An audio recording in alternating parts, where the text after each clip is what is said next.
Sudah lumayan banyak keanehan dalam dunia film di tahun 2021 perihal bayi. Kita udah punya bayi boneka kayu, kita punya bayi setengah mesin, dan kini Lamb yang ceritanya terinspirasi dari folklore atau cerita rakyat Islandia melengkapi keanehan tersebut dengan menghadirkan bayi domba setengah manusia. Kalian mungkin akan berpikir kalau cerita tentang pasangan yang mengadopsi bayi hibrid tersebut bakal punya beragam bahasan dan kejadian. Namun, Lamb digarap oleh sutradara Valdimar Johansson di bawah sayap studio A24. Dan film-film dari rumah produksi dan distributor tersebut tidak terkenal sebagai film yang punya banyak kejadian dalam satu cerita. Buatku, film-film A24 justru dikenang sebagai yang wajib ditonton kalau mau menaikkan berat badan. Karena camilanku udah habis 2 bungkus, adegan film Lamb ini baru beres memperlihatkan karakter berjalan dari ujung layar ke ujung layar satunya. Lambat sekali.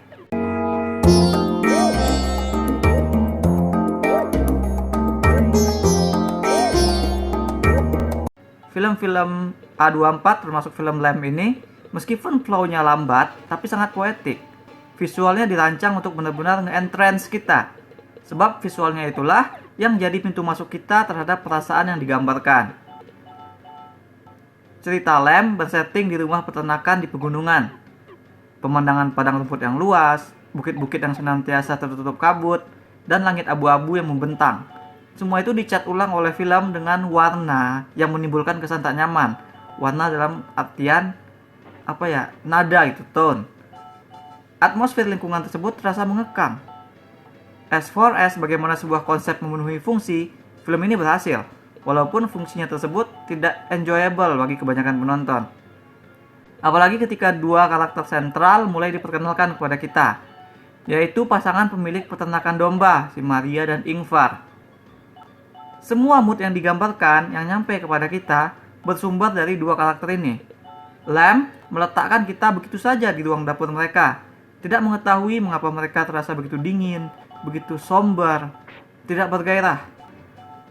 Kecuali yang bergairah itu adegan opening, karena adegan opening itu sebenarnya tanpa kita sadari adalah adegan domba Kimpoi di malam yang dingin. Jadi anyway, setup film ini benar-benar susah untuk diikuti. Apalagi karena Lamb sebenarnya ceritanya singkat banget. Jangankan ngomongin dialog, kejadian-kejadian yang nyusun narasi utuhnya aja nggak banyak. Lamb ini bisa aja jadi episode animasi horornya Missy Bai yang pendek-pendek, yang cuma 4-5 menit gitu sebenarnya. Saat nonton, kita ingin jadi cepet-cepet gitu masuk ke pusat konfliknya. Tapi film dengan tega ngajak kita berlama-lama. Film ingin memastikan kita untuk merasakan semua emosi yang mereka niatkan. Karena inilah yang penting. Film tidak pernah menyebut sesuatu dengan gamblang. Misalnya ketika ngasih setup bahwa keluarga Maria punya kejadian di masa lalu yang tak mengenakan, film memberitahu kita lewat dialog yang seemingly random. Yaitu Maria dan Ingvar membicarakan seputar mesin waktu. Nah, saat nonton itu aku udah camilan bungkus ketiga sekarang. Aku harus nambah makan terus supaya kalau enggak aku ngantuk nanti. Namun sebelum aku sempat membuka camilan keempat, film membuatku melek dengan adegan yang sangat teramat real. Yaitu adegan Maria dan Ingvar membantu seekor domba melahirkan. Si Ingvarnya megangin badan domba, sementara si Marianya narik kepala anak domba yang nongol di belakang mama domba gitu. Itu adegannya udah kayak adegan lahiran binatang beneran gitu, dengan segala macam gui-gui lengket. Aku bersyukur udah gak sedang makan saat nonton bagian yang itu. Dan honestly, setelah adegan itu, aku gak perlu lagi nyari camilan untuk stay awake. Karena akhirnya cerita film sudah sampai ke menu utama. Dan ini gak bikin ngantuk lagi.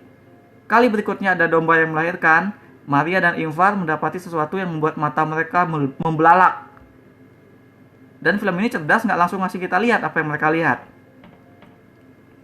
Kita kan jadi penasaran saat Maria membawa bayi domba itu ke dalam rumah, memandikannya di bak mandi, menidurkannya di ranjang bayi, membungkusnya dengan selimut, hangat. Kita ngerasain hangat juga, tapi tetap ada sensasi penasaran dan sensasi geli-geli aneh gitu. Nah, jadi film mulai ngambil waktunya lagi. Dia nge-build up si anak domba ini. Kenapa sih sebenarnya? Mengapa pasangan itu begitu sayang dan begitu protektif terhadap si anak domba?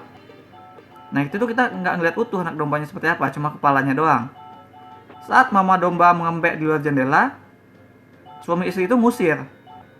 Dan nanti ketika si anak domba itu menghilang dari rumah, Maria dan Ingvar panik. Mereka benar-benar cemas. Mereka mencari-cari keluar rumah, tapi mereka nggak pernah nyari ke kandang domba gitu. Nah sebagai penonton, kita diharapkan film untuk mulai menambah satu tambah satu dari adegan-adegan tersebut. Dari perbincangan mesin waktu hingga ke kecemasan anak domba yang menghilang. Ya, pasangan ini pastilah punya kenangan buruk atau suatu yang traumatis berhubungan dengan anak. Dan setelah si anak domba ketemu, barulah diperlihatkan bahwa dia itu bukan domba biasa, dia domba separuh manusia. Yang mereka beri nama Ada, yang mereka rawat seperti anak sendiri. Realita baru mereka tersebut lantas akan kembali ditantang ketika babak baru cerita dimulai, dengan kedatangan saudara laki-laki Ingvar yang bernama Peter ke rumah kecil mereka. Basically aku sudah menjelaskan 90% isi film. Hanya menyisakan bagian yang penting-penting, yaitu konfrontasi drama dan menit-menit terakhir berupa pengungkapan yang either bagi kalian terasa seram dan shocking atau malah menggelikan. Tergantung dari bagaimana perasaan kalian setelah melewati nyaris 2 jam yang ajaib tersebut. Jadi durasi yang panjang, tapi aku baru ngomong dikit tuh udah melingkupi nyaris seluruh film. Segitulah singkat dan katakanlah uneventful-nya film ini. Film baru benar-benar hidup dan menyala saat keempat karakter sudah ada dalam rumah. Dan ini mestinya bisa lebih banyak dan lebih kompleks yang diceritakan. Si Ada yang mulai gede dan menyadari dirinya berbeda saja hanya dibahas sekilas. Porsinya lebih kecil daripada durasi Maria dan Ingvar mencari-cari tadi. Keberadaan atau eksistensi Ada di dunia cerita ini tidak pernah dibahas mendalam, melainkan cuma sebatas si Patchernya bilang Ada itu tidak benar. Fakta bahwa Ada itu tidak benar gitu. Bahwa ada binatang yang didandani dan dianggap sebagai anak manusia itu salah. Yang tentu saja ditantang oleh Maria dan Ingvar yang cuma tersenyum bangga memperkenalkan Ada kepadanya. Coba kalau ini sinetron kan, wah pasti tuh ceritanya bisa kemana-mana. Si Maria mungkin curiga, mungkin dia bilang jangan-jangan laki gue selingkuh sama domba gitu kan. Atau mungkin itu juga sebabnya, salah satu penyebabnya dia nembak mati sang mama domba. Jadi after all that, si baby Ada ini pastilah sebuah simbolisme kan, ya kan? Si Ada dalam cerita ini bisa jadi serupa sosok Minotaurus dalam legenda Yunani yang melambangkan kematian, atau si Ada yang berwujud setengah manusia setengah binatang itu bisa juga seperti Dewa Ganesha di India yang wujudnya itu sebagai bentuk cerita dari penyesalan orang tua yang telah memotong kepala manusianya. Atau ada si domba yang bermakna sebagaimana domba dalam Alkitab, makhluk putih suci yang melambangkan keajaiban Tuhan. Domba melambangkan purity dan keinosenan. Nah, menariknya di cerita ini, si Ada ini kalau kita lihat dari konteks ceritanya, malah bisa dimaknai sebagai ketiga simbol tersebut sekaligus. Lamb pada hatinya adalah sebuah cerita tragis, makanya dia dijual sebagai horor. Karena horor bukan sebatas kejadian mengerikan, hantu-hantuan, jump scare, atau pembunuh gila di malam hari. Horor juga adalah kejadian mengerikan yang berasal dari dalam diri kita sendiri, dari perasaan tragis yang menghantui, dendam, cemburu, rasa bersalah, duka. Lamb sesungguhnya bermain pada 2 tema yang terakhir. Khususnya Maria yang jadi tokoh utama cerita kita ini kan, dia adalah seorang ibu. Bersama pasangannya, mereka tuh telah melewati hari-hari penuh duka. Keberadaan Peter dan hubungannya dengan mereka yang tersirat di dalam cerita adalah saksi hidup dari seberapa dalam duka tersebut bisa berdampak bagi kehidupan rumah tangga suami istri.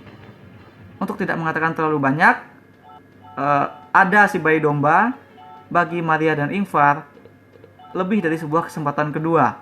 Bagi suami istri ini, Ada bisa dibilang mesin waktu yang memungkinkan mereka untuk memperbaiki atau bahkan mencegah duka untuk tidak terjadi lagi. Nah, yang jadi tragisnya itu adalah bahwa manusia yang terluka cenderung lebih suka untuk menghadapi apapun, termasuk sesuatu yang sama sekali ajaib, sesuatu yang setidak masuk akal menjadikan anak domba sebagai anak sendiri.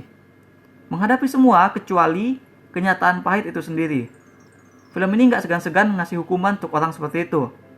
Inilah yang kita lihat seperti terjadi kepada Maria di akhir cerita.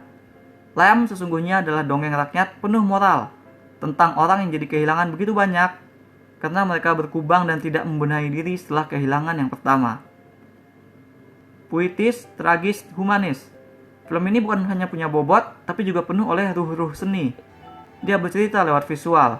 Dosa film ini cuma bercerita terlalu lama dan terlalu sedikit. Dia tidak berhasil meyakinkan kita bahwa cerita yang dia sajikan ini memang harus berdurasi sepanjang itu. Karena film tidak mengisi durasi dengan seimbang, atau katakanlah dengan tidak efektif. Banyak plot-plot poin yang jadi ada dan kemudian tidak ada, dengan begitu saja semuanya numpuk di pertengahan akhir nanti. Sementara di awalnya, setupnya agak sedikit terlalu kosong, susah untuk diikuti. Saking susahnya, penonton bisa nggak sabar. Penonton bisa mutusin untuk melihat film ini sebagaimana yang mereka mau, karena mereka udah bosan. Tidak lagi melihat film ini sesuai dengan tuntunan yang disediakan oleh clue-clue yang disediakan gitu. Penonton jadi terlalu capek untuk mengikuti clue-cluenya.